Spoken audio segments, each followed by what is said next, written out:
Solution কি? বলে মুস্তাফার চেহারা। সুবহানাল্লাহ।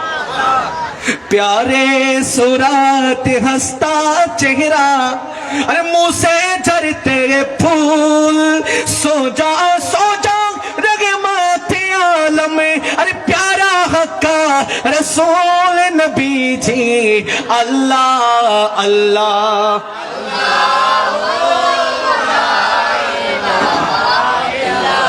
हो अल्लाह अल्लाह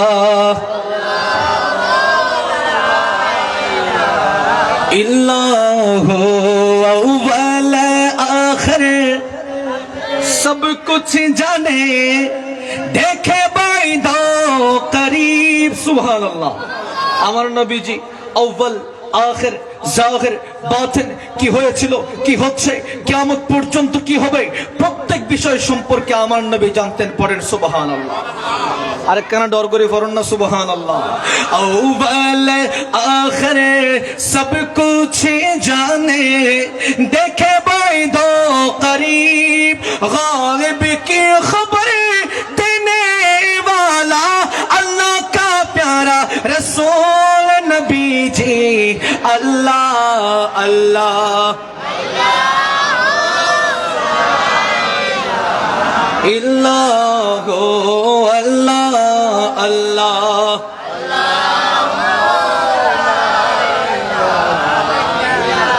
ला इलाहा इल्लल्लाहु मुहम्मदुर रसूलुल्लाह। पढ़ेन सल्लल्लाहु अलैहि वसल्लम। قال الله تعالى في القرآن المجيد والفرقان الحميد، أعوذ بالله من الشيطان الرجيم ببركة بسم الله الرحمن الرحيم، سبحان الذي أسرى بعبده ليلا من المسجد الحرام إلى المسجد الأقصى الذي باركنا حوله لنريه من آياتنا، صدق الله المولانا العظيم وصدق رسوله النبي الحبيب الكريم، ونحن على ذلك لمن الشاهدين والشاكرين। अरे नबी के भालो बाशी बोले मुराज अपराधी,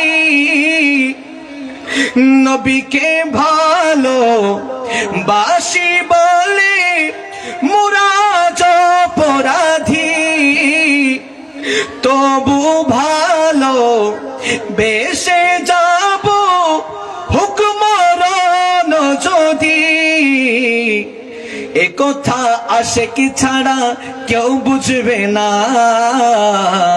সুন্নিরা নবীর দিওয়ানা গো, সুন্নিরা নবী না কে কি বলে শুনবো না, সুন্নিরা নবীর দিওয়ানা গো, সুন্নিরা নবীর দিওয়ানা।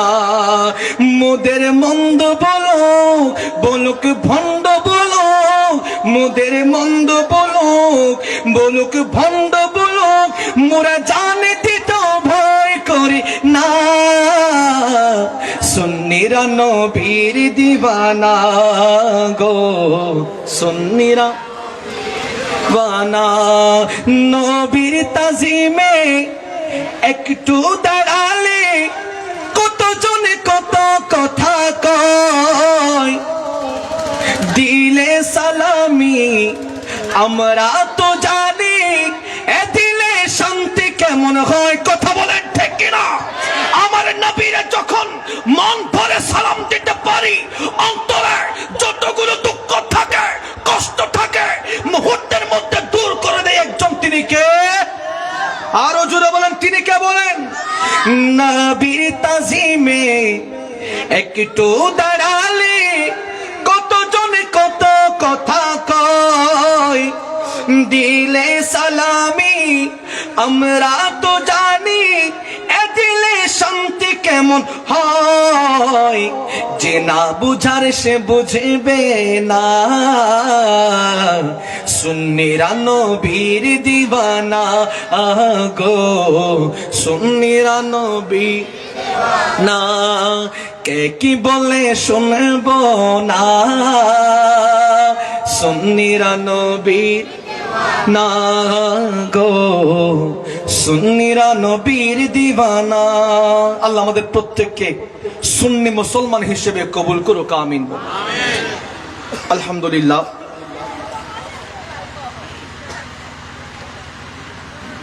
কোচির মোহাম্মদপাড়া যুব সমাজ কল্যাণ পরিষদ এবং এলাকাবাসীর যৌথ উদ্যোগে আজকের এই পবিত্র ঈদে মিলাদুন নবী সাল্লাল্লাহু আলাইহি ওয়াসাল্লাম উদযাপন উপলক্ষে আজিমুস শান মিলাদ মাহফিলে আমার পূর্বে যিনি কোরআন সুন্নাহর আলোকে নির্ধারিত বিষয়ের উপর অত্যন্ত মূল্যবান তাকরীর পেশ করেছেন হাজী আব্দুল মজিদ মিস্ত্রি জামে মসজিদের সম্মানিত খতিবে মুকাররম, সুন্নি জনতার বলিষ্ঠ কণ্ঠস্বর, আমাদের প্রত্যেকের শ্রদ্ধাভাজন হযরতুল আল্লামা জনাব মাওলানা মুহাম্মদ ইসমাইল হুসাইন আল কাদরি, বড় করে বলেন মারহাবা। সভাপতিত্ব করছেন সভাপতি, আজকের প্রোগ্রামে যিনি সভাপতির আসন অলঙ্কিত করেছেন ১ নং জলদা ইউনিয়ন পরিষদের সম্মানিত সাবেক চেয়ারম্যান জনাব আলহাস রফিক আহমদ সাহেব, বড় করে বলেন মারহাবা। বিশেষ করে আজকের প্রোগ্রামে যিনি প্রধান অতিথি আসার পথে আছেন, সুন্নি জনতার প্রাণস্পন্দন জামিয়া আহমদিয়া সুন্নিয়া কামিল মাদ্রাসার আরবি প্রভাষক শায়খ মাওলানা মুহাম্মদ জাইনুল আবেদিন কাদরি মুদ্দাজিল্লাহুল আলী হুজুর আসার পথে, আল্লাহ হুজুরের এই আগমনকে কবুল করুক, আমিন বলেন। আমার ডানে বামে অনেক উলামায়ে কেরাম, মাদ্রাসা পড়ুয়া আমার ভাইয়েরা সহ, আমার সম্মুখে অনেক বাবারা, নওজোয়ান ভাইরা, ছোট ছোট মাসুম বাচ্চারা সহ, মাইকের আওয়াজ যতটুকু যাচ্ছে, মুস্কুরাত খাওয়াতিন, পর্দানশীল মা ও বোনেরা যারা অনেকে অপেক্ষা করেছিলেন, অনেকে যোগাযোগ করেছিলেন, হুজুর আপনার কর্ণফুলী মেহফিলের মধ্যে ব্যাপক প্রচারণা হচ্ছে, আমরা আসবো, এভাবে অনেকেই বলেছেন, অনেকে এসেছেন, অনেকে আসার পথে, এবং যারা আমাকে শুনছেন এদিকে লাইভের মাধ্যমে, আল্লাহ পাক রব্বুল আলামিন প্রত্যেকে হাজিরকে কবুল করুক এবং আমার সালাম গ্রহণ করুন। আসসালামু আলাইকুম ওয়া রাহমাতুল্লাহি ওয়া বারাকাতুহু। আল্লাহ পাক রব্বুল আলামিনের দরবারে শুকরিয়া জ্ঞাপন করছি যে মহান রব্বে করিম, শীতের সময় আজকে কিন্তু তেমন শীত পড়তেছে না, এরপরেও বাহানা দিলে হাজার বাহানা বের করা যায়, ঠিক না? এরপরেও আপনারা অনেকে আমার আল্লাহ পাক রব্বুল আলামিনের ডাকে সাড়া দিয়ে আমার নবীজির মাহফিলে চলে এসেছেন, কোরআন সুন্নাহর আলোকে বয়ান শোনার জন্য চলে এসেছেন, কোন বাহানাকে তাওয়াক্কা না করে, শয়তানের কুমন্ত্রণাকে তাওয়াক্কা না করে যারা আপনারা চলে এসেছেন, আল্লাহ পাক রব্বুল আলামিন আমাদেরকে আসার তৌফিক নসিব করেছেন। শুকরিয়া দেওয়ার অর্থে বলেন আলহামদুলিল্লাহ। আরো জোরে বলেন আলহামদুলিল্লাহ বলেন। আমার আল্লাহ পাক রব্বুল আলামিন বলছে, এ বান্দা উদউনি আস্তাজিব লাকুম, তোমরা আমাকে ডাকো, আমি তোমাদের ডাকে সাড়া দেব। আমাকে ডাকো, আমাকে ডাকো, আমাকে ডাকো। তোমার টাকা লাগবে, আমি আল্লাহ দেব। ধন সম্পদ লাগবে, আমি আল্লাহ দেব। তোমার কি লাগবে, আমি আল্লাহ দেব। আমি আল্লাহ রাস্তায় আসো, কোন বান্দার মুহতাজি হইও না। আমি আল্লাহর দরবারে সবকিছু পাওয়া যায়। বড় করে বলেন সুবহানাল্লাহ। আপনি আল্লাহর মুহতাজি হইলেন না, বান্দার পিছে পিছে ঘুরতেছেন এক কাপ চা, একটা বেলা বিস্কুটের জন্য। যেটা দিনের বেলায় চুরি করে, রাতের বেলায় ডাকাতি করে, ডাকাতি সাইরা ফজরের নামাজে প্রথম কাতারে দাঁড়াই যায় সামান্য সম্পদের জন্য, আপনি তার কদম, তার পায়ের ধুলোগুলো কাঁদি নিয়ে ঘুরতেছেন, তো আল্লাহ আপনারে গজব না দিয়ে কারে দেবে? ঠিক কিনা কথা বলে আপনি অবাক হয়ে যাবেন। আমার নবীজি আমাদেরকে জান্নাতের পথ দেখিয়েছেন, আবার এটাও কোরআনুল কারীমের মধ্যে সতর্ক করে দিয়েছেন আমার আল্লাহ, এই আমার বান্দারা, আখির জামানার মধ্যে দাজ্জাল আসবে, ১ হাতে জান্নাত দেখাবে, আরেক হাতে জাহান্নাম দেখাবে। তোমাদেরকে লোক দেখানো হবে, এই বান্দারা এইটা হলো জান্নাত, এই রাস্তা দিয়ে আসতে জান্নাতে যাবা, এই রাস্তা দিয়ে আসতে জাহান্নামে যাবা। কিছু মানুষ গর্ধবের দল, তাদেরকে অনুসরণ করে দাজ্জালের জান্নাতের দিকে যাবে। আচ্ছা বলেন তো, দাজ্জালের জান্নাত এবং জাহান্নামের মধ্যে কোনো ফারাক আসেনি? খতন বুঝছে রে গুণরা দাজ্জালিতে অনরা জান্নাতও দেখাইবো, বাজান ঠিক আছে না? জাহান্নামও দেখাইবো। জান্নাত দেখাবে ডান হাতে, বাম হাত দেখাবে, ডান হাত দেখাবে জান্নাত, বাম হাতে দেখাবে জাহান্নাম। আপনারা কিছু গর্দভ বান্দা তারা অনুসরণ করবে, ওই জান্নাতের পথ বেছে নেবে, জান্নাত দেখাবে। এটা শুধুমাত্র সওয়াব। যারা অনুসরণ করবে, আস্তে আস্তে তারা বলবে দাজ্জাল তো দেখিয়েছে আমাদেরকে জান্নাতের পথ, অনুসরণ করবে। যখন আসবে দেখা যাবে দাজ্জালের জান্নাতের মধ্যে ওইখানে জাহান্নামের আগুন ছাড়া আর কিছুই নাই। ঠিক এখনো আপনাকে জান্নাতের কথা বলবে, আপনাকে জান্নাতের স্বপ্ন দেখাবে, কিন্তু আপনি যখন তাদের গোড়ায় যাবেন দেখা যাবে তাদের সাথে ইসলামের কোনো সম্পর্ক, আরে কথা কই না, সম্পর্ক নাই। সুতরাং যখন আপনাকে বারবার জান্নাতের কথা বলবে তখন আপনার বুঝে নিতে হবে ভেতরে কোনো একটা ঘাবলা আছে। আর বাড়ির মধ্যে মাওলার কাছে কিছু সংস্থা যাই, হয়তো অনেক মাসে রাখিবে 500 টাকা, বছরের ভিতরে 6000 টাকা, এক বছর পর 15 দিন 2000 টাকা, 2000 টাকা লাভ, মোট 12,000, 8,000 টাকা। হতে 8,000 টাকা হতুন, হতে ব্যবসা করি, হতে ব্যবসা হালাল। ব্যবসা যদি করো সুন্নাত অনুযায়ী যদি ব্যবসা করো তাহলে তোমার ঠিকানা ওই যে বুঝে জান্নাত। 2000 টাকা লাভ দের। আচ্ছা ব্যবসার মধ্যে আরেক কেন হন্ত চাই, শুধুমাত্র কি লাভ আছে নাকি ক্ষতিও আছে? মাথনা বাজি তো সময় কি ওনারা হই না 500 নিয়ে করে একটা লাগুন, এক বছর পরে 6000 টাকা হইব। তোমার টিয়ে বারে ব্যবসা খাজা লাগাইম, যদি লস হয় লসের ভাগিদার অন লইবেন, লাভ হইলে লাভর ভাগিদার অনে হতাইন তো ন হয়। কিন্তু বুলাই বালে অনের লাভর হতে দেখাই অনে অন্দি সুদর হতাইন ফরে গিয়ুন অনর মাইন্ড দিবে রে বিকৃত করে ফেলি, মূল জায়গা তো সরাই ফেলি, অনর মাইন্ডের কাছে তো অনেক ব্যবসা উঠতে লাগুন। মূলত ব্যবসার নাম ওই যায় কিন্তু সুদি খাস খারবার, ঠিক কিনা মাথা না? ঠিক এভাবেও আপনাদেরকে জান্নাতের কথা বলবে, জান্নাতের স্বপ্ন দেখাবে। এই কাজ করলে জান্নাতি, ওই কাজ করলে জান্নাতি। সামান্য যেখানে জান্নাতি কোনো খুশবু পাওয়া যায় না এমন কাজ আপনাদেরকে দেখাবে, তখন আপনার বুঝে নিতে হবে এই বান্দা কখনো আমার নবীর উম্মত নয়। এই বান্দা ওই দাজ্জালের যে রাস্তা, সেই রাস্তা অনুসরণ করে আমাদেরকে পথ ভ্রষ্ট করার জন্য এসেছে। কথা বলেন ঠিক কিনা? সুতরাং সতর্ক হইবেন, সতর্ক নইলি খুব সাবধানবাজি। এই ইলেকশন লইরা কতজন বান্দাজি ইমানার ওই ওনারা মিডিয়া কাটিলে বুঝতে পারিবেন। এই ইলেকশন নিয়ে কতজন বান্দা ইমান হারা হয়েছে, লিখিত দিতে পারবো, লিখিত। আলেম ওলামা যখন বলতে বলে স্লিপ অফ টাং, কিসের স্লিপ অফ টাং? আল্লাহ পাক রব্বুল আলামিন আমাদের প্রত্যেককে বোঝার তৌফিক নসিব করুক, আমিন।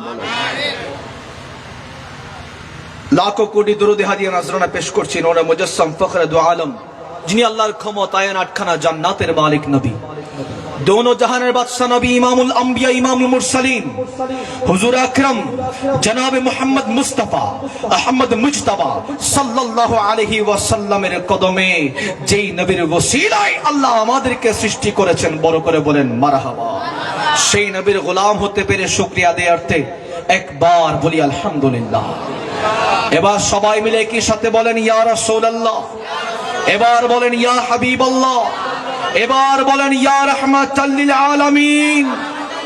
যেই নবীর কারণে আমার আল্লাহ কুল কায়নাতকে সৃষ্টি করেছেন, যেই নবীর কারণে আমার আল্লাহ দুনিয়া বানাইলেন, যেই নবীর কারণে আমার আল্লাহ সবগুলো সৃষ্টি করলেন, যেই নবীর শান ও আজমত বোঝানোর জন্য, যেই নবীর শান ও আজমত পৌঁছানোর জন্য আমার আল্লাহ কিয়ামত সংঘটিত করবেন। যেই নবীর ইশারায় চন্দ্র দ্বিখণ্ডিত হয়ে যায়, যেই নবীর ইশারায় ডুবন্ত সূর্য আবার উঠে যায়, যেই নবীর ইশারায় পাথর কলমা পড়ে, যেই নবীর চেহারা দেখে সাহাবায়ে কেরামরা ফানা ফানা হয়ে যায়, যেই নবীর মোহরে নবুয়ত দেখে হযরত সালমান ফারসি মুসলমান হয়ে যায়, যেই নবীর কারণে আমার আল্লাহ দুনিয়ার জমিনে রহমত দিয়ে ভরপুর করে দিয়েছেন, যেই নবীকে দেখার জন্য আমার আল্লাহ মেরাজ সংগঠিত করেছেন। এবার বলেন, সেই নবীর উম্মত হতে পারে খুশি না বেজার? দু হাত তুলে বলেন, খুশি না বেজার? নারায়ে রিসালাত, নারায়ে রিসালাত, নারায়ে রিসালাত। আল্লাহ প্রত্যেককে আমার নবীর গোলাম হিসেবে কবুল করুক। আমাকে বিষয় দেওয়া হয়েছে মেরাজুন নবী সাল্লাল্লাহু আলাইহি ওয়াসাল্লাম সম্পর্কে বলার জন্য। আমার নবীর অসংখ্য মুআজিজার মধ্যে এটাও একটা মুআজিজা। সুবহানাল্লাহ।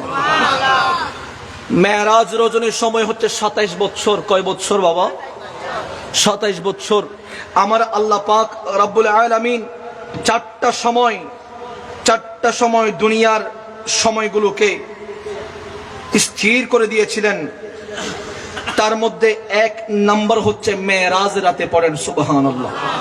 মেরাজ রাতে আমার আল্লাহ দুনিয়ার সময়কে বন্ধ করে দিয়েছিলেন।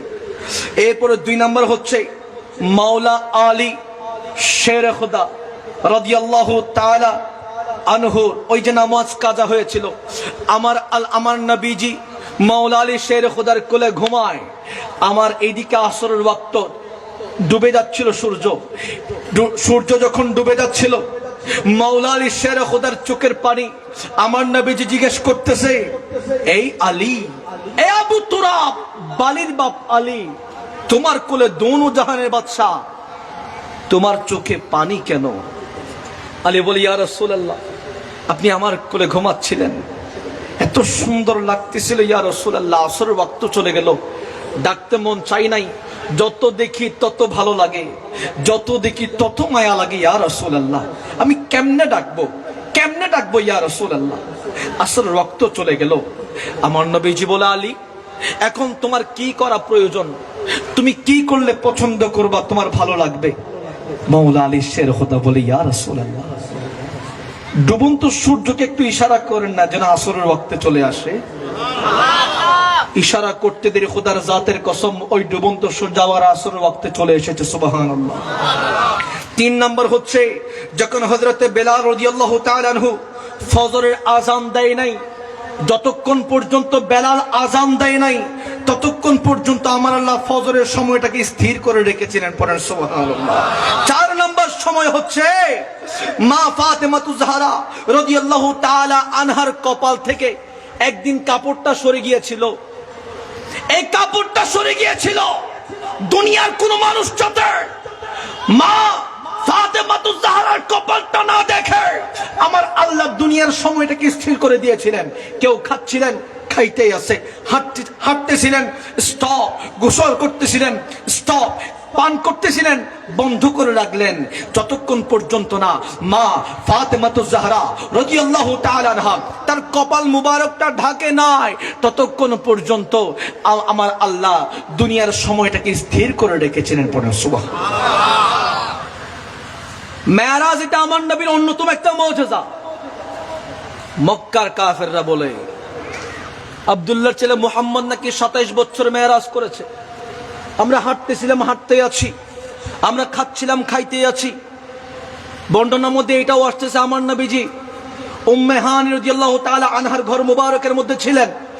আমার নবীজি যেই জায়গার মধ্যে বসেছিলেন সেই জায়গা পর্যন্ত বসতে কিছুক্ষণ গরম হয়ে যায় না, গরম অবস্থায় ছিল। পড়েন সুবহানাল্লাহ। তো কেমন করে মেরাজ হলো? আমার নবীজি বলছে, যখন আমি মেরাজ শুরু হলো, আমার গমন শুরু হলো, আমার আল্লাহ পাক রব্বুল আলামিন 27 বছর দুনিয়ার সময়টাকে বন্ধ করে রেখেছিলেন। বড় করে বলেন সুবহানাল্লাহ। ওনারা হয়তো বুঝতে রেখুন না। আমার নবী, ওই নবী, দোনো জাহানের বাদশা নবী, যেই নবী না চাইতেও আমার আল্লাহ মেরাজের রজনীতে আমার আল্লাহর কাছে নিয়ে গেল। কিন্তু মুসা কালিমুল্লাহ আল্লাহরে বলে, আল্লাহ আমি আপনার সাথে অনেক কথা বললাম, কিন্তু আপনারা দেখতে চাই। আল্লাহ পাক রব্বুল আলামিন বলেন, মুসা লান তারানি লান তারানি লান তারানি, তুমি আমি আল্লাহরে দেখতে পারবে না। তুমি আমি আল্লাহর নূরের তাজাল্লি তুমি মুসা সহ্য করতে পারবে না। মুসা কালিমুল্লাহ বলে, আল্লাহ আমি আপনার সাথে অনেক কথা বললাম, কিন্তু আমি আপনারে দেখি নাই, দেখবো। আল্লাহ বলে লান তারানি, মুসা বলে আল্লাহ আমি আপনাকে দেখবো। বারবার যখন বলে আমার আল্লাহ পাক রব্বুল আলামিন কয়, এরে মুসা অমুক সময়ের মধ্যে তোর পর্বতে আসবা। মুসা কালিমুল্লাহ তোর পর্বতে যায়। যাওয়ার পর আল্লাহরে ডাক দেও, বাড়ি তাআলা আমি প্রস্তুত আপনার নূরের তাজাল্লি দেখার জন্য। খোদা কি কসম, ওই সময়ের মধ্যে আমার আল্লাহ পাক রব্বুল আলামিনের মাঝখানে দুনিয়ার জমিন সহ 70,000 নূরের পর্দা ছিল। ওই নূরের পর্দা ছেদ হয়ে গেল। নূরের পর্দা চিত্র হয়ে যখন আমার আল্লাহ নূরের তাজাল্লি বিন্দু মাত্র তুর পর্বতের মধ্যে পড়েছিল, ওই তুর পর্বত জ্বলে পড়ে ছাই হয়ে যায়। কিতাবের মধ্যে আসতেছে মুসা কালিমুল্লাহ 40 দিন মতান্তরে 41 দিন দুনিয়ার কোন হুঁশের মধ্যে ছিল না। আরো জোরে বলেন সুবহানাল্লাহ। এদিকে আমার নবী কেমন নবী, যে নবীর আমার আল্লাহ দাওয়াত দিয়া নিয়ে যায়। কোরআনের মধ্যে আসতেছে সুম্মা দানা ফাতাদাল্লা ফাকানা ক্বাবা কৌসাইনি আও আদনা।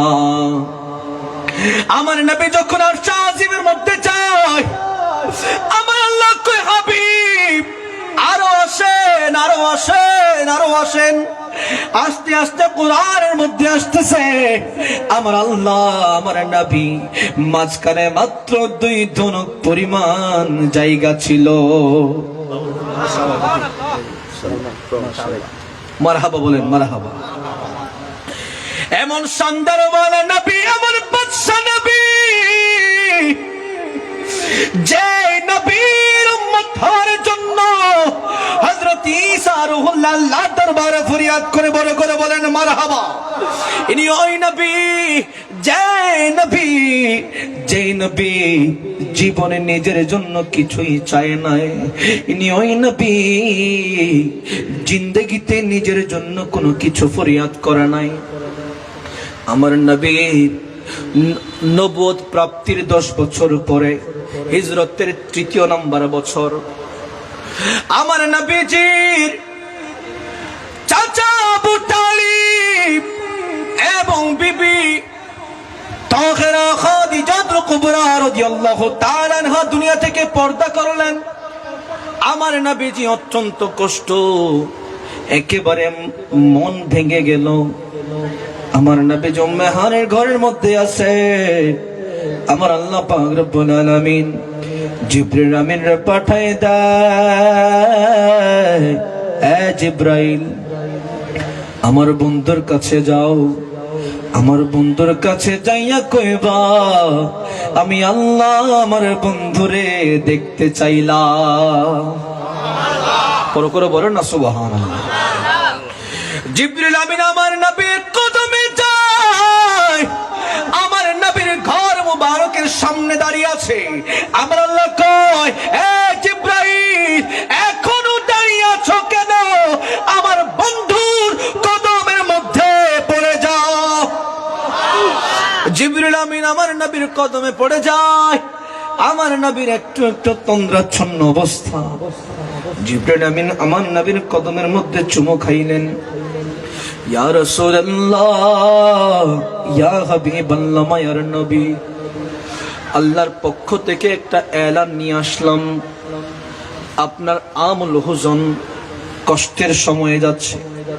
আমার আল্লাহ সহ্য করতে পারে না।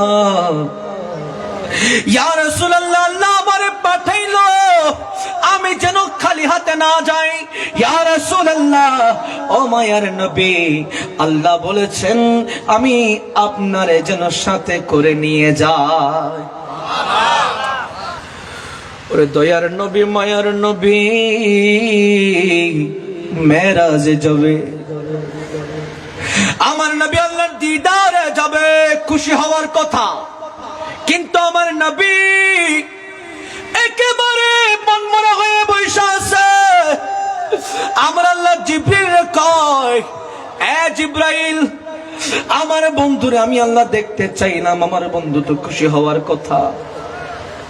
আমার নবী কইয়া বারে তাআলা, আমি তো আপনার দিদারে যাব, কিন্তু দুনিয়ার জমিনে আমার গুনাহগার উম্মতের অবস্থা কেমন হবে? সুবহানাল্লাহ। এত আনন্দের সময়, কিন্তু আমার নবী আমাদের কথা ভুলে নাই, ঠিক কিনা বলেন? যে নবী শুধুমাত্র মেরাজের রজনী নয়, আমার নবী যেদিন দুনিয়ার জমিনে আইলো, মা আমেনা কয় আমি কানটা লাগাই দিলাম। আমার নবজাতক সন্তান কি যেন বলতেছিলেন, কানটা যখন লাগাই দে দেখা যায় আমার সন্তান কয় উম্মতি উম্মতি উম্মতি। সুবহানাল্লাহ। আমার আল্লাহ পাক রব্বুল আলামিন জিবরিল কয়, জিবরাইল আমার বন্ধুরে বলো আমি আল্লাহ হাসরের ময়দানে আমার বন্ধুকে তার উম্মতের জন্য লজ্জিত করব না।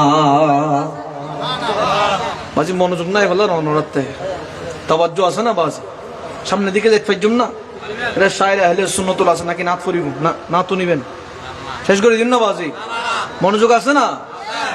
আহা, আমার নবী দোনো জাহানের বাদশা নবী সাল্লাল্লাহু আলাইহি ওয়াসাল্লাম এবার গমন করবে মেরাজে।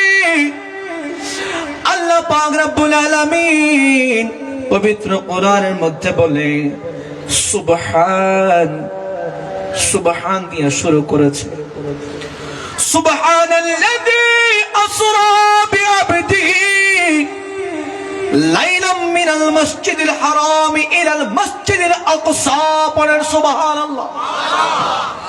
অনেকে আমার নবীরে এখানে আমার আল্লাহ যে বলেছে সুবহানাল্লাযী আসরা বিআবদিহি, আব্দুন মানে বান্দা, গোলাম, অনেকে এই কথা নিয়ে বিভিন্ন মত পোষণ করেছে। যখন আমার আল্লাহ আমার নবীর দুনিয়ার জমিনে পাঠাইলো তখন হয়ে গেল আরসালা, প্রেরণ করা হয়েছে। কিন্তু যখন দুনিয়ার জমিনে যখন আইলো আমার নবী রাসূল অবস্থায়, নবী অবস্থায় দুনিয়ার জমিনে এসেছে, কিন্তু দুনিয়ার জমিন থেকে যখন আমার আল্লাহর কাছে যায় আবদুন হিসেবে, আল্লাহর বান্দা হিসেবে। পড়েন সুবহানাল্লাহ। শুধুমাত্র তাই নয়, আমার আল্লাহ পাক রব্বুল আলামিন আমার নবীর যে মেরাজ করাইবো, এই প্ল্যান, এই পরিকল্পনা আমার আল্লাহ অনেক আগে থেকে রেডি করে রেখেছিল। 70,000 বুরাক বানাইলো আমার নবীর সাওয়ারি হওয়ার জন্য। সুবহানাল্লাহ। আমার নবীর সাওয়ারি হওয়ার জন্য 70,000 বুরাক বানাইলো।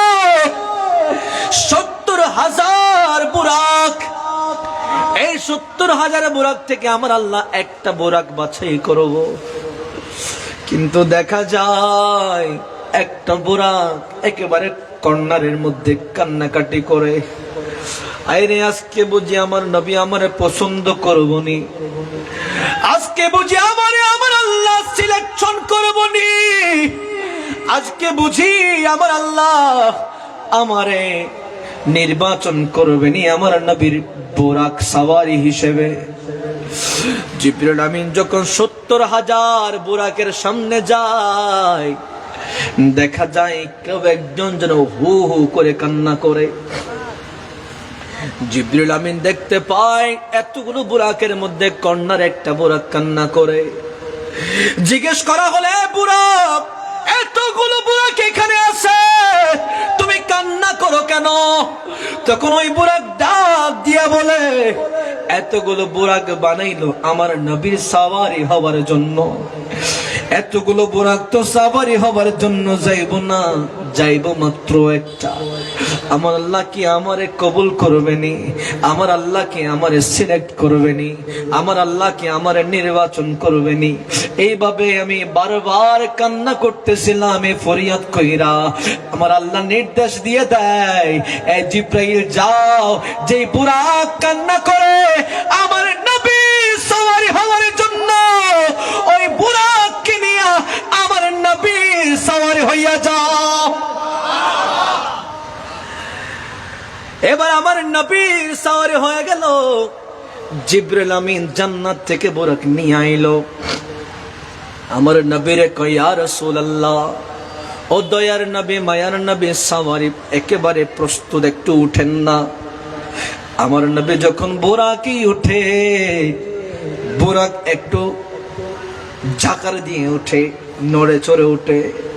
জিবরিল আমিন ডাক দেয়, এই বুরাক, যেই নবীর সাওয়ারি হওয়ার জন্য কান্না করলা, সেই নবী সাওয়ারি হলো, তুমি নাড়াচড়া কেন করো? ওই বুরাক জবাব দেয়, এ জিব্রাইল, যেই নবীর সাওয়ারি হওয়ার জন্য এত বছর অপেক্ষা করতেছিলাম, যেই নবীর সাওয়ারি হওয়ার জন্য এত বছর আমি অপেক্ষমান ছিলাম, আজকে সে দয়ার নবী, মায়ার নবী, দরজার বাদশা নবী, আমি বুরাকের উপরে, আমি বুরাক আর খুশিতে নিজেকে কন্ট্রোল করতে পারি নাই, যার কারণে আমি বুরাক একটু হালকা করে নাড়াচড়া দিয়ে উঠলাম।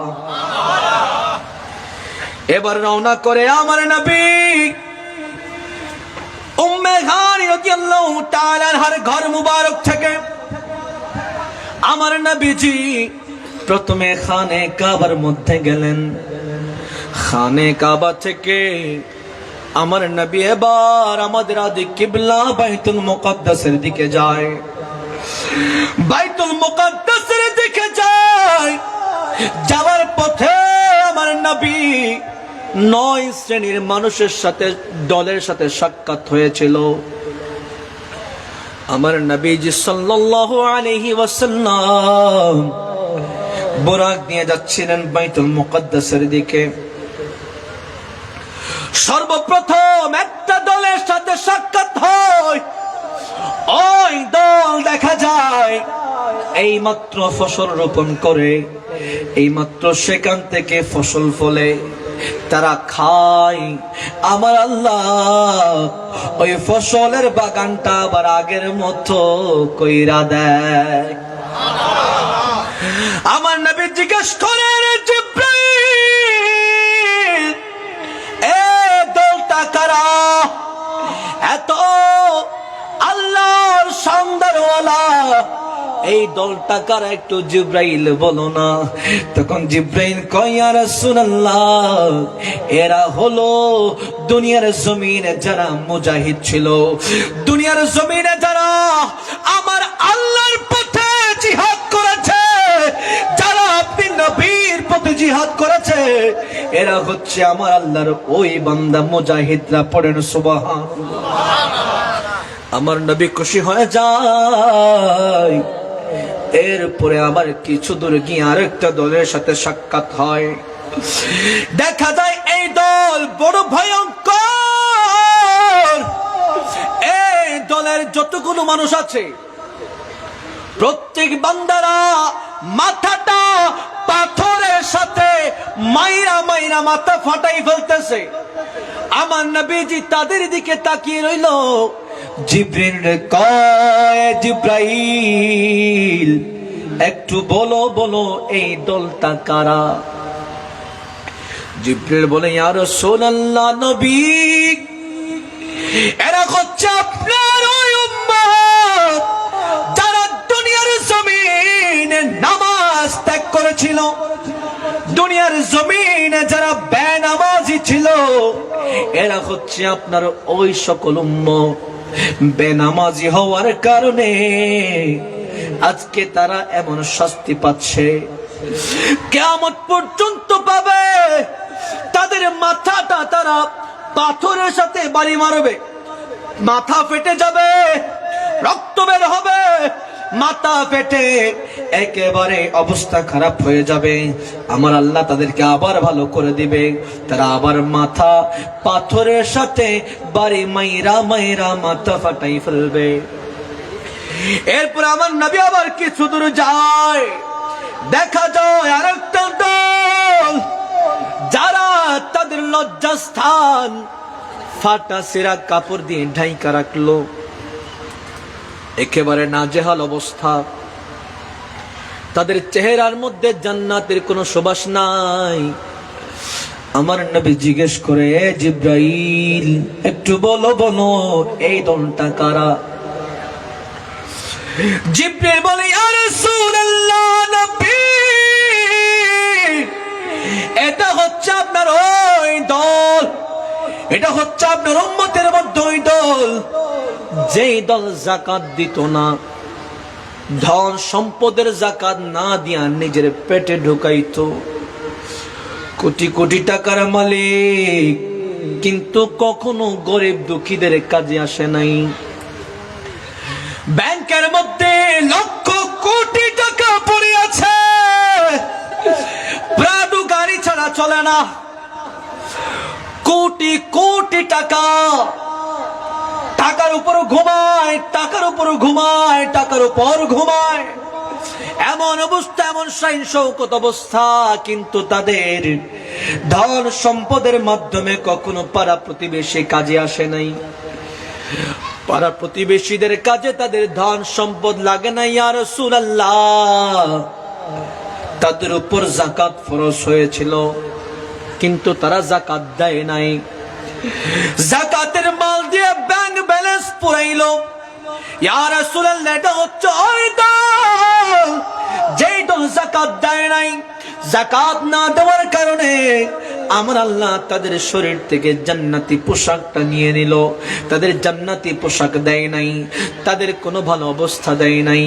ইয়া রাসূলুল্লাহ, তারা দুনিয়ার জমিনে অনেক বেশি ধনওয়ালা ছিল, অনেক বেশি সম্পদওয়ালা ছিল, টাকা পয়সার পাহাড় ছিল, কিন্তু আল্লাহর রাস্তায় ব্যয় করে নাই, নবীর রাস্তায় ব্যয় করে নাই, যার কারণে আজকে তাদের এত গরিবী হালত, এত কঠিন অবস্থা।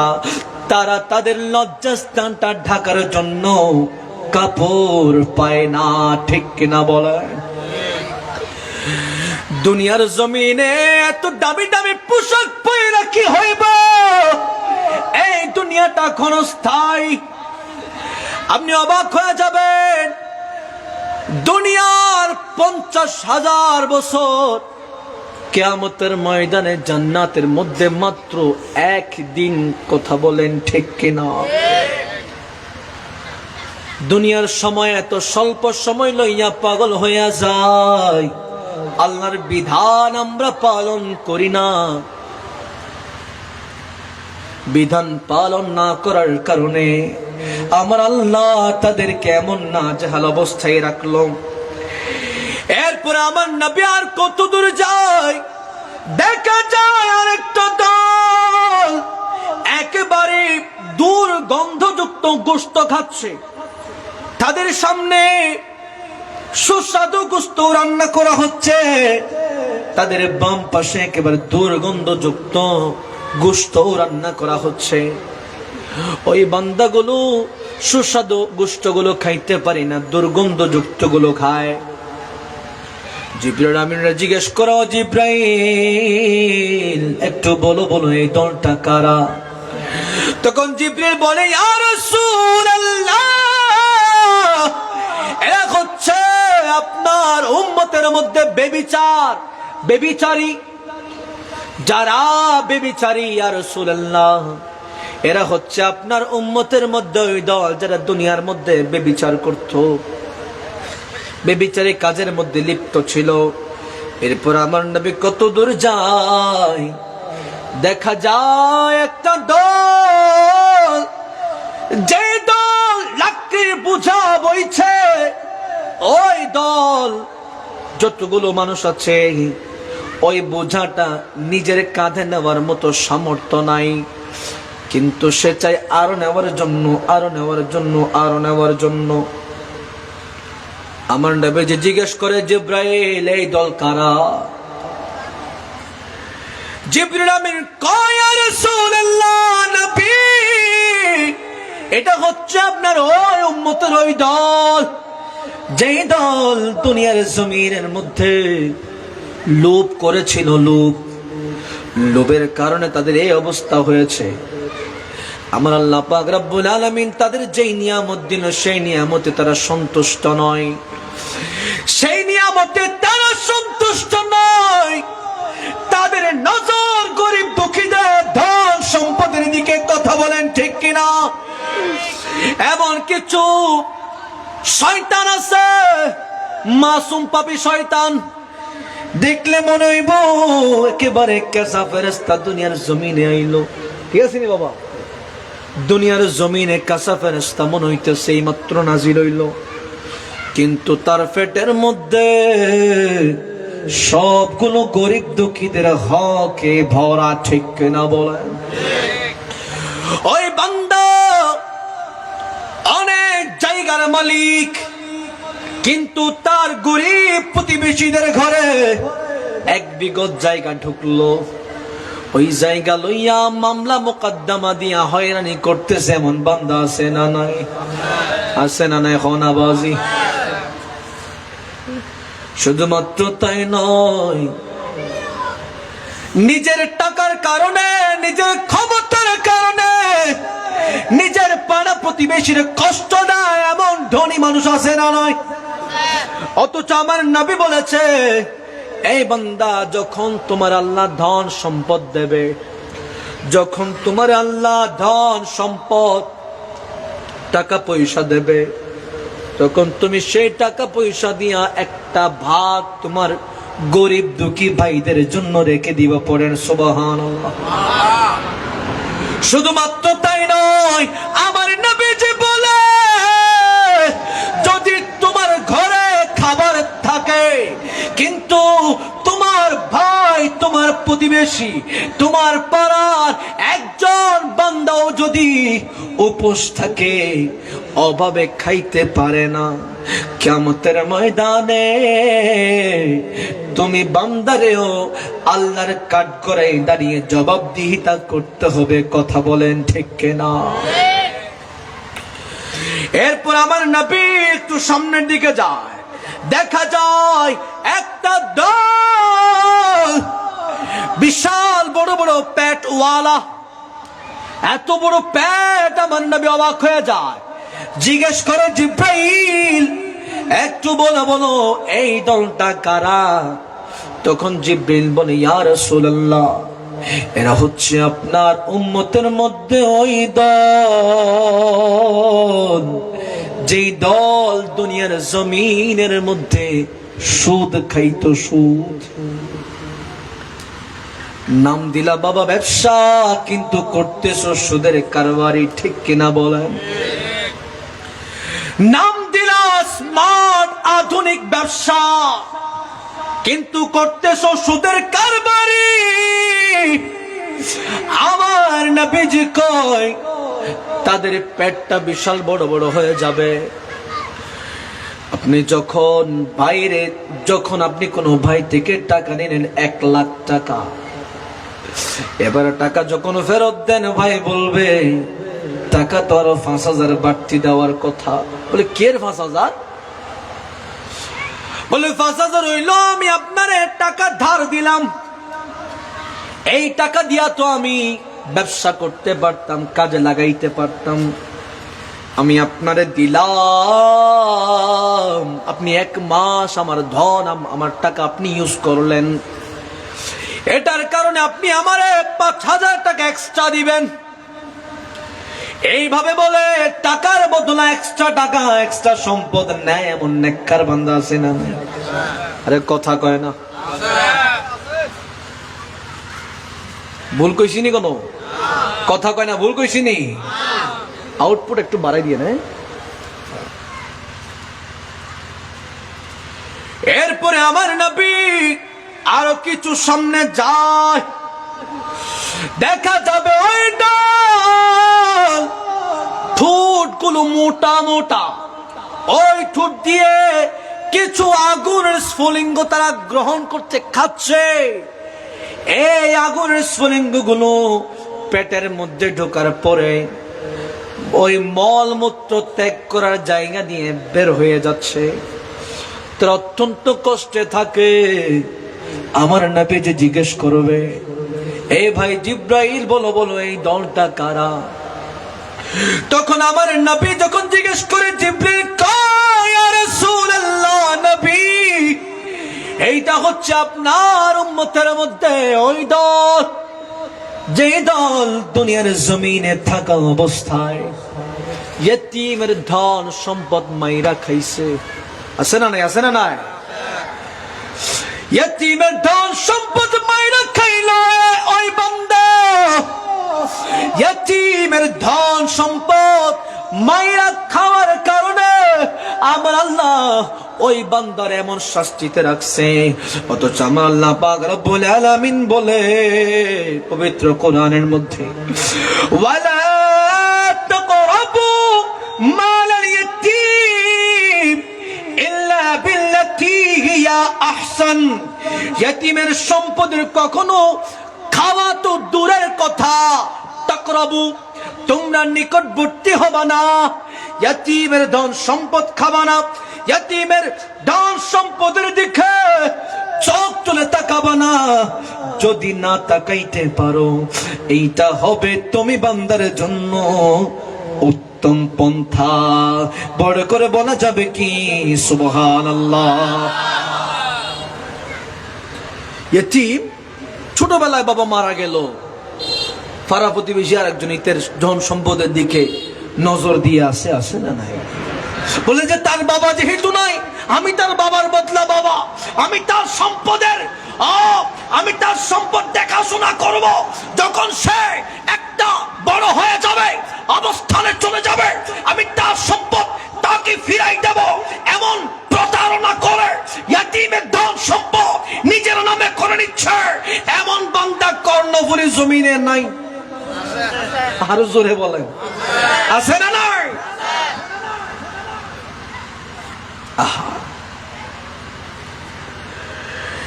এরপরে আমার নবীজি যাইতে যাইতে আরো একটা দলের সামনে যায়। জিবরিল আমিনরা কয়, এই দল কারা? যাদের বেয়াদবি মাফ করবেন মা বাপ, যাদেরকে মহিলা, যাদের স্তনগুলো বেঁধে যাদেরকে ঝুলিয়ে রাখা হবে, কঠিন অবস্থা, তারা ব্যথায় যন্ত্রণায় আযাবে হাউমাউ করে কান্না করতে থাকবে। আমার নবীজি বলবে, জিব্রাইল একটু বলো বলো এই দলটা কারা? তখন জিব্রাইল বলবে, ইয়া রাসূলুল্লাহ, এই দলটা হচ্ছে ওই দল আপনার উম্মতের মধ্যে যারা ব্যভিচারিণী, যারা খারাপ কাজ করত, রাতের অন্ধকারে যারা খারাপ কাজ করত, দিনের বেলায় যারা খারাপ কাজ করত, ব্যভিচারীর কাজ করত। ইয়া রাসূলুল্লাহ, আপনার উম্মতের মধ্যে এইটা হচ্ছে সেই দল। বড় করে বলেন নাউযুবিল্লাহ। শুধুমাত্র তাই নয়, অনেক অনেক বান্দা আছে যারা ঘুষ খায়। ঘুষ আছে না নাই? তোমার সরিয়েন দিও মারে টেবিলের নিচে দিয়ে দিবে 5 লাখ। কয় লাখ? 5 লাখ তো কম বললাম। এই হতান করতেও হাঁদানি, মানুষের অন্তরের মধ্যে হাঁদানি নাই, ঠিক কিনা? হতো আহা, আপনি অবাক হয়ে যাবেন। চট্টগ্রাম বিশ্ববিদ্যালয়ের মধ্যে, আমি চট্টগ্রাম বিশ্ববিদ্যালয়ের স্টুডেন্ট, ওইখানে আমার পড়ালেখা শেষ হয়েছে, সদ্য শেষ হয়েছে। জামিয়াতেও আলহামদুলিল্লাহ, জামিয়াতে আমার অ্যাডমিশন আছে, চট্টগ্রাম বিশ্ববিদ্যালয়ে আমার অ্যাডমিশন আছে। সেই সুবাদে আমি জানি ওইখানে প্রায় 159 জন আল্লাহর বান্দারে চাকরি দেওয়া হয়েছে টেবিলের নিচ দিয়া। কোন দিক দি আরে কথা কই না, কোন দিক দিয়া? টেবিলের নিচ দিয়া তাদেরকে নিয়োগ দেওয়া হয়েছে, without any declaration, without any notice, কোন নোটিশ ছাড়া, কোন ডিক্লারেশন ছাড়া 149 জন 59 জন বান্দাকে টেবিলের নিচ দিয়ে চাকরি দেওয়া হয়েছে। পড়েন নাউজুবিল্লাহ। এগুলো নিয়ে আজকে চট্টগ্রাম বিশ্ববিদ্যালয় গৌসিয়া কমিটি এবং বাংলা ইসলামী ছাত্র সেনা শাখা মানববন্ধনও করেছে প্রশাসনিক কার্যালয়ের সামনে। টেবিলের নিচ দিয়া চাকরি দিচ্ছে, আপনার প্রমোশন দিচ্ছে, এমন বান্দা আছে না নাই? কথা কয় না। আমার নবীজি বলছে তারা তাদের নিজের শরীরের গোশতগুলো কাটতেছে, তারা তাদের নিজের শরীরের গোশতগুলো কাটে, একবার কাটে, তারা যন্ত্রণা ভোগ করে, আবার আমার আল্লাহ সেটা আবার ভালো করে দেয়, তারা আবার কাটে, আবার যন্ত্রণা ভোগ করে। আমার আল্লাহ আমার নবীজি জিজ্ঞেস করলেন, এ জিব্রাইল বলো বলো, এ দলটা কারা? জিব্রাইল বলবে, ইয়া রাসূলুল্লাহ। জিব্রাইল বলে, এরা হচ্ছে আপনার উম্মতের মধ্যে ওই দল, যেই দল যারা ঘুষ খাইতো, টাকার বিনিময়ে রাতকে দিন করত, দিনকে রাত করত, সাদাকে কালো, কালোকে সাদা, আছে না নাই? ধর্ষণ মামলায় বান্দারে গ্রেফতার করলো, যখন গ্রেফতার করলো প্রশাসন তার একেবারে অনেক খারাপ ভাবে উপস্থাপন করেছে, মিডিয়া কভারেজ করলো, নিউজ করলো, কর্ণফুলের জমিনের মধ্যে এমন একজন খারাপ বান্দা আছে যে ধর্ষণ করেছে, ওই ধর্ষককে গ্রেফতার করা হয়েছে, ওই ধর্ষককে গ্রেফতার করে থানায় নিয়ে যাওয়া হয়েছে, কোর্টে চালান করে দেওয়া হয়েছে। নিউজ করা শেষ, নিউজ করার পরে এবারে সুন্দর করে ওই দর্শকের গার্ডিয়ান গুলো গিয়ে বান্ডিল 2-3টা প্রশাসনকে টেবিলের নিচে ঢুকাই দেয়। দেওয়ার পরে ওই বান্দারা জেলে খুঁজে পাওয়া যায় না, ওই বান্দা থাকে এয়ার কন্ডিশনের রুমে। ঠিক কিনা বলে? আমার নবীজি বলে তারা ওই জাহান্নামের মধ্যে নিজের গোশত নিজে কেটে কেটে নিবে। এত কঠিন কঠিন। আমার নবীজি বলছে, আমি যখন যাচ্ছিলাম একটা দলের আওয়াজ শুনলাম, যারা অত্যন্ত প্রফুল্ল অবস্থায়, যেই জায়গা থেকে মেশকাম্বরের চাইতে বেশি খুশবু আসে, অনেক খুশবু আসতেছিল, একেবারে মেশকাম্বরের চাইতে বেশি খুশবু। আমার নবীজি জিজ্ঞেস করতেছে, ভাই এত ঠান্ডা স্বর্গীয় হওয়া আসতেছে, জায়গাটা কি? জিবরিল বলে, ইয়া রাসূলুল্লাহ, ও মায়ার নবী, দয়ার নবী, এই জায়গাটা হচ্ছে জান্নাত, জান্নাত, জান্নাত, যেটা আপনার সহ প্রত্যেক নবী রাসূলের নেককার উম্মতদের জন্য বানানো হয়েছে। এটা ওই জান্নাত যেখানে আমরা আল্লাহ পাক রব্বুল আলামিন বলে, লা খাউফুন আলাইহিম ওয়া লাহুম ইয়াহজানুন। এটা হচ্ছে ওই জায়গা, তাদের কোনো ভয় নাই, তাদের কোনো তাওয়াক্কা নাই। যারা দুনিয়ার জমিনে ভালো কাজ করেছে, আমার নবীর তাবেদারি করেছে, আল্লাহর গোলামি করেছে, এটা ওই জায়গা, যেই জায়গার মধ্যে তারা বসবাস করবে। লা খাউফুন আলাইহিম, তাদের কোনো ভয় থাকবে না, ওয়া লাহুম ইয়াহজানুন, তারা সেখানে দুঃখ পাবে না। আমার আল্লাহ পাক রব্বুল আলামিন বলে, ওয়া লাহুম ফিহা আজওয়াজুম মুতাহহারা, তারা সেখানে পাবে পবিত্র জীবন সঙ্গিনী। পড়েন আল্লাহু আকবার। বান্দা দুনিয়ার জমিনে নারীর জন্য পাগল হয়ে যাও, নারীর পেছনে ঘুরু ঘুরু করো, নারীদেরকে প্রিজিং করো, কলেজ ছুটি হই না দাঁড়িয়ে থাকো। রাইট হইলে নারীদের ইনবক্সের মধ্যে মেসেজ করো, তোমারে ভালো লাগে, তোমারে পছন্দ করি, এইভাবে বলে নারীদেরকে উত্ত্যক্ত করো, বিভিন্ন ভাবে নারীদেরকে টিজিং করো। নারীর কারণে নিজের পরিবারটা ছাইড়া দিলা, নারীর কারণে ঘর থেকে পালাইয়া গেলা, নারীর কারণে হাত কাটরে যুবক, নারীর কারণে ঘুমের ওষুধ খায় আছে না নাই, নারীর কারণে মা বাবার সাথে খারাপ ব্যবহার করে, নারীর কারণে নামাজ ছাইড়া দেয়। নারী পছন্দ করলো, তুমি যে প্যান্ট গুলো পরো আমার ভালো লাগে না, একটু মাঝখানে সিরা সিরা পরবা।